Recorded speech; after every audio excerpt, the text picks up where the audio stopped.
Olá, turma. Vamos falar um pouquinho sobre produção e consumo de energia.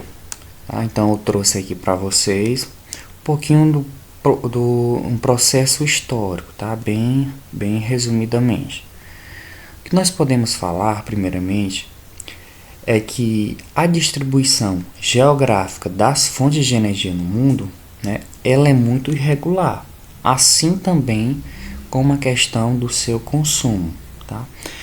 O que nós podemos citar é que desde o primórdio, né, da história da humanidade, né, a energia ela vai ter aí o seu papel importante, né, principalmente porque naquela época era utilizada a questão da energia dos próprios músculos, né? E com o decorrer do tempo, passou-se a empregar outras fontes de energia, como foi através da força animal, né, através de bois, cavalos, energia através do fogo, né, pela queima de madeira, da água, pela roda da água, e também pelo vento, né, pelos moinhos. Né. E um marco bem importante em todo esse processo se dá aí a partir do século XVIII com a Revolução Industrial, né, onde a gente vai ter o desenvolvimento das chamadas fontes de energias modernas, através do carvão mineral, do petróleo, do gás, da eletricidade, da energia atômica, ou energia nuclear. Tá? Então, a gente vai ter aí um rendimento muito mais elevado, certo? Tanto início, nós podemos destacar que as fontes de energia, né, elas são classificadas em dois grandes grupos. Então, nós temos as fontes de energia primária, tá? E as fontes de energia secundária. As fontes de energia primária, elas são aquelas fontes que são fornecidas pela natureza, né? E elas, a gente tem aqui como exemplo o petróleo, o gás natural, carvão mineral, o urânio, a energia hidráulica e os resíduos vegetais. Já a energia secundária, né, é aquela energia que vem, né, ser resultante da transformação da energia primária. Aí nós temos aqui o óleo diesel, a gasolina e a eletricidade.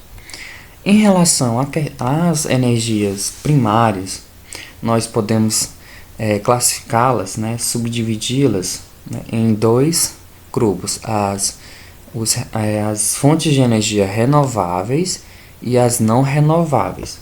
Em relação às fontes de energias renováveis, elas são aquelas fontes que têm a possibilidade de se renovar, como exemplo a energia solar, a hidráulica, a energia eólica, que é através dos ventos, das marés, e também a biomassa, que é aquele material orgânico em compostagem, né, que quando em decomposição ele vai liberar gases combustíveis, como exemplo a lenha e o carvão e os gases e o carvão vegetal, tá? Então essas são as fontes de energias renováveis.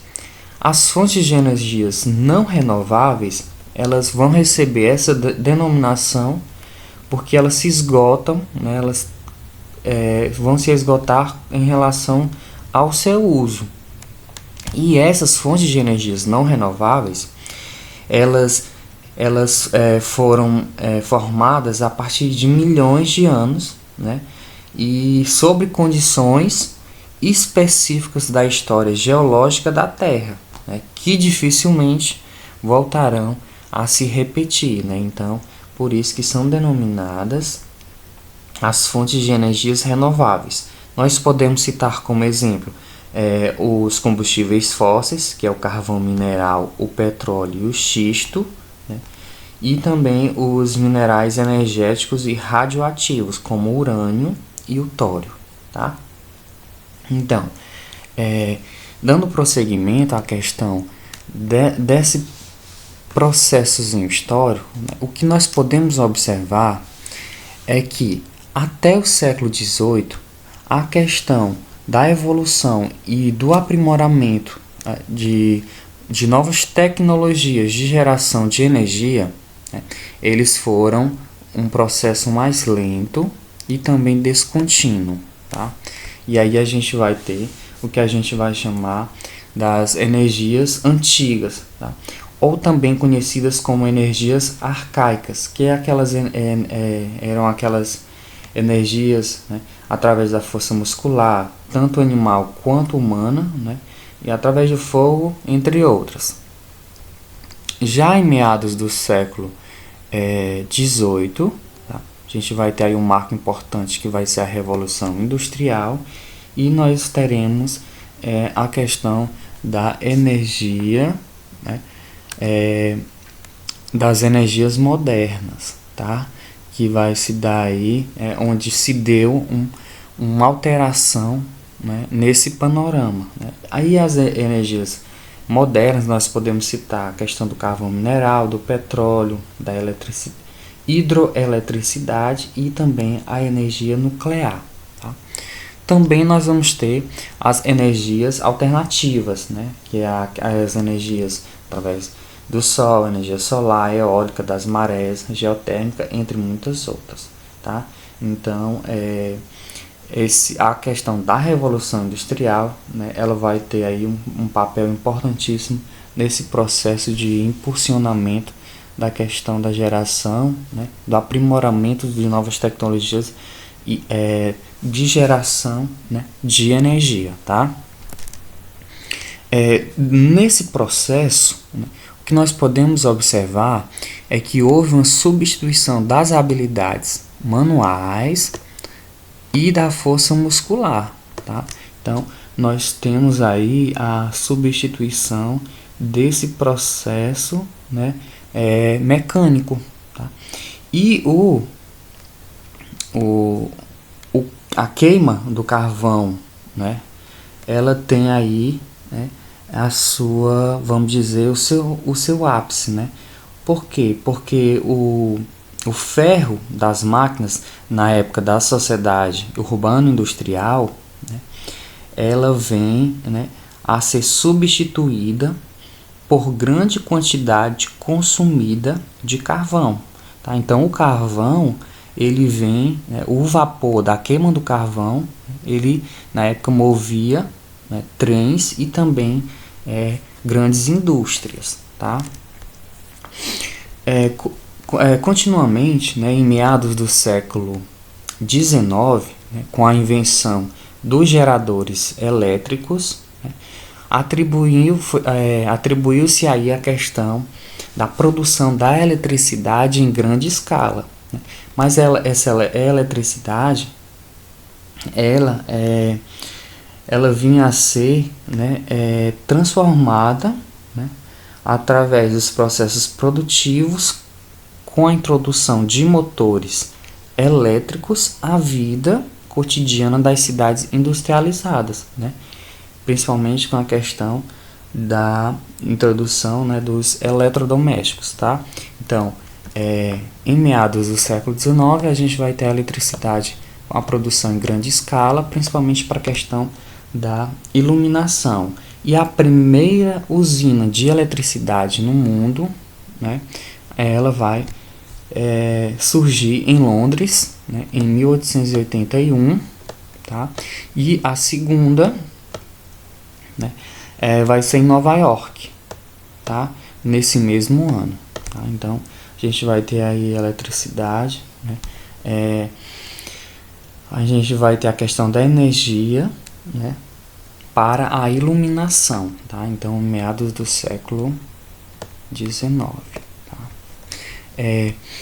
Mais tarde um pouquinho, nas primeiras décadas do século XX, a questão da difusão dos motores, tá, de combustíveis, né, eles vão, da questão da combustão interna, vai dar importância para a questão do crescimento da utilização do petróleo para a energia, tá? Então, na primeira década do século XX, os países industrializados vão colocar, né, na sua estrutura energética a questão do petróleo, tá? E isso, né, vai servir, né, para como combustíveis para os automóveis, aviões e tratores, e também como fonte de energia, tá, para as usinas termoelétricas, tá? Então, aí outro fator importante nesse processo aí da utilização, produção e do consumo de energia. Para a gente finalizar, né, a gente vai ver que desde a década de 70 houve, né, registrou-se um aumento significativo na produção e no consumo de energia, principalmente a energia nuclear, tá? E isso se deu nos países, né, mas, né, na realidade, teve uma concentração superior nos países desenvolvidos, tá? Então, a energia nuclear, ela tem sido utilizada principalmente para a geração de eletricidade, apesar de comportar também o risco de acidentes graves, certo? Então, aqui é um pouquinho do histórico, tá, dessa produção e do consumo de energia, uma questão mundial, certo? E espero vocês na próxima aula. Até lá.